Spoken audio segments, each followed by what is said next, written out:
Esta causa se inició el 19 de enero de 2006 a raíz de lo informado por el jefe de la sección Rosario de la Policía Federal Argentina, dando cuenta que de distintas actuaciones sumariales labradas en esa dependencia por infracción a la ley 23.737 surgía que todos los detenidos habían tenido contacto en forma esporádica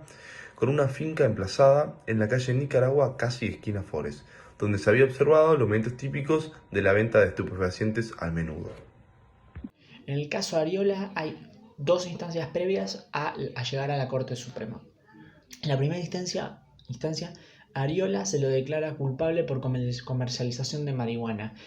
En esta primera instancia la defensa plantea la inconstitucionalidad de la ley 23.737 con el segundo párrafo del artículo 14 de la Constitución Nacional. Estos argumentos son rechazados y se pasa a una segunda instancia, donde la defensa vuelve a plantear un recurso extraordinario, pero esta vez plantean la inconstitucionalidad con el artículo 19, ya que la conducta privada es lícita salvo que no perjudique a ningún tercero. Este argumento es nuevamente rechazado y pasa a la Corte Suprema.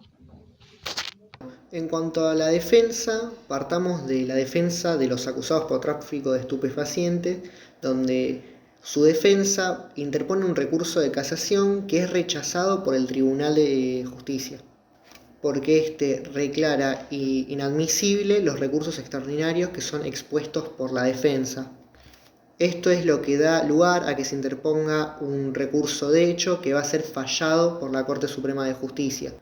donde a partir de esto queda desestimado el recurso impuesto por Ariola, dejando de lado la queja que es impuesta por Vázquez, y esto es lo que hace que el fallo permanezca en primera instancia. En cuanto a los acusados por tenencia de estupefacientes, la defensa interpuso un recurso de casación donde se sostuvo que la sentencia apelada era violatoria del principio de reserva consagrado en el artículo 19 de la Constitución Nacional, puesto que la conducta de los imputados se había llevado a cabo dentro del marco de la intimidad constitucionalmente resguardada. También se pidió la revisión de los argumentos que habían conformado el fallo de la Corte en el caso de Basterrica, en el cual había declarado la inconstitucionalidad de la Ley 20.771, artículo 6, que incriminaba la tenencia de estupefacientes. Para empezar a hablar del fallo Ariola, creemos que hay que ver primero algunos antecedentes sobre la tenencia de estupefacientes a lo largo de la historia argentina. Empecemos en 1978 con el fallo Colavini, donde la Corte Suprema sanciona la punibilidad de la tenencia de estupefacientes para consumo personal. En 1986 se da lugar al fallo Basterrica, donde la Corte declara la inconstitucionalidad del artículo 6 de la ley 20.771 y destacó la protección del artículo 19 de la Constitución Nacional, el cual habla sobre el principio de legalidad. En 1989 el Congreso sancionó la ley 23.737 en reemplazo de la ley 20.771, y en 1990 se da el fallo Montalvo, donde la Corte declaró legítima la punibilidad de la tenencia de estupefacientes e indicó que incriminar al tenedor de drogas haría más fácil combatir el tráfico de las mismas. Bueno, a continuación les comento explícitamente el fallo que dictaminó la Corte en su momento para el caso Ariola. La Corte señaló: el artículo 14, segundo párrafo de la ley 23.737, debe ser invalidado, pues conculca el artículo 19 de la Constitución Nacional, en la medida en que invade la esfera de la libertad personal excluida de la autoridad de los órganos estatales. Por tal motivo, se declara inconstitucionalidad de esa disposición legal en cuanto incrimina la tenencia de estupefacientes para uso personal, que se realice en condiciones tales que no traiga aparejado un peligro concreto o un daño a derechos o bienes de terceros.